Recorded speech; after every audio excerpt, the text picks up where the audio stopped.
Hello बच्चों, आइए इस प्रश्न को देखते हैं। निम्न में से कौन सा अध्रुवीय है? विकल्प ए दिया हुआ है हमें SO2, बी दिया हुआ है CO2, सी दिया हुआ है H2O और अंत में हमें डी दिया हुआ है NH3। अब हम बात करते हैं सबसे पहले प्रश्न की मुख्य अवधारणा के विषय में। मुख्य अवधारणा, यदि हम बात करें मुख्य अवधारणा के विषय में, तो हमें प्रत्येक यौगिक की आकृति के विषय में समझना होगा। अतः हम कह सकते हैं कि ध्रुवीय संरचना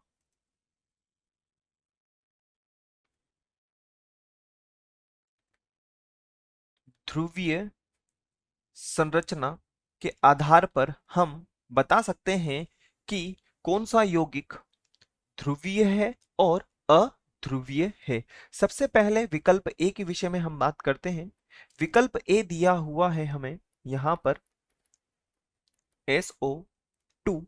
और यदि हम बात करें सल्फर डाइऑक्साइड के विषय में, तो हम बहुत अच्छी तरीके से जानते हैं कि SO2 में या SO2 की प्रकृति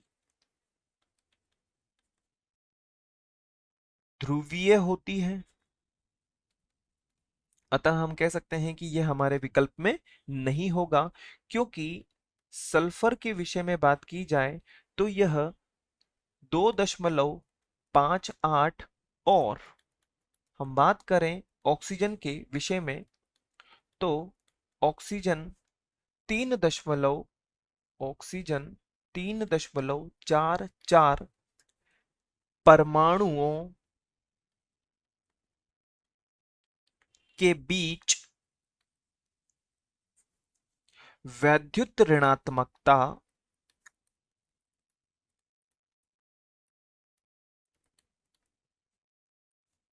का अंतर लिए होते हैं। अंतर लिए होते हैं जो इसे ध्रुवीय अणु जो इसे ध्रुवीय अणु बनाता है। और यदि हम इसकी आकृति के विषय में बात करें, तो यहाँ पर सल्फर इस प्रकार से व्यवस्थित होगा और ऑक्सीजन को हम इस प्रकार से व्यवस्थित कर देंगे। दो एकाकी इलेक्ट्रॉन यहाँ इसके साथ होंगे, दो एकाकी इलेक्ट्रॉन इसके साथ यहाँ होंगे। या हम इसको इस प्रकार भी निरूपित कर सकते हैं, ऑक्सीजन यहाँ पर, सल्फर यहाँ पर, ऑक्सीजन यहाँ पर। और यदि हम बात करें तो एक एकाकी इलेक्ट्रॉन इसके पास में पहले से ही विद्यमान है, तो हम यहाँ पर इसको इस प्रकार से भी निरूपित कर सकते हैं।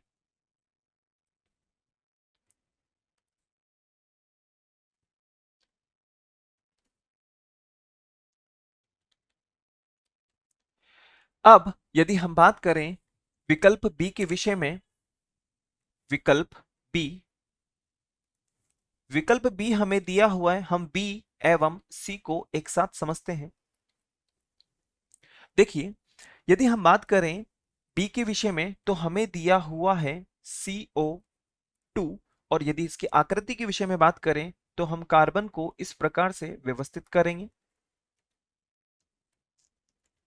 और यदि यहां पर यह इस प्रकार से व्यवस्थित होगा, और H2O के विषय में बात करें जो कि हमें विकल्प सी में दिया हुआ है, तो ऑक्सीजन के साथ में यहां पर हाइड्रोजन इस प्रकार से व्यवस्थित होगा और दो एकाकी इलेक्ट्रॉन इस प्रकार से व्यवस्थित होंगे।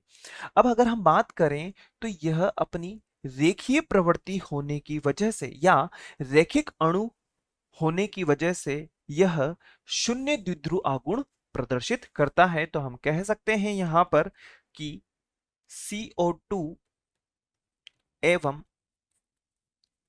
H2O दोनों में दो ध्रुवीय बंधन होता है। ध्रुवीय बंधन होता है हालांकि रैखिक CO2 अणु CO2 अणु में द्विध्रुव एक दूसरे को रद्द कर देता है। बहुत महत्वपूर्ण है यह। एक दूसरे को रद्द कर देता है, जिसका अर्थ है जिसका अर्थ है कि CO2 अणु गैर ध्रुवीय होगा, अर्थात अध्रुवीय होगा, और यही हमसे प्रश्न में पूछा गया है। गैर ध्रुवीय होता है। अब हम बात करते हैं विकल्प डी के विषय में, जो कि हमें दिया हुआ है NH3, परंतु ये इसका उत्तर नहीं होगा, परंतु फिर भी हम इसकी संरचना के बारे में बात करते हैं।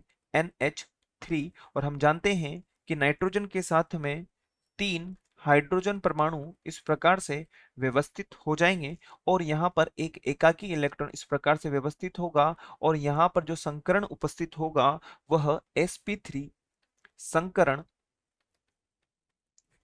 होगा, जिसकी वजह से यहां पर हम कह सकते हैं कि m का मान 0 के बराबर नहीं होगा। यह भी एक अतः यह एक ध्रुवीय होगा, और हमारा जो वांछित विकल्प है विकल्प बी, जिसमें वह एक दूसरे को रद्द कर देते हैं, विकल्प बी CO2 हमारा वांछित उत्तर होगा। आशा है आप इसे अच्छे से समझ गए होंगे। धन्यवाद।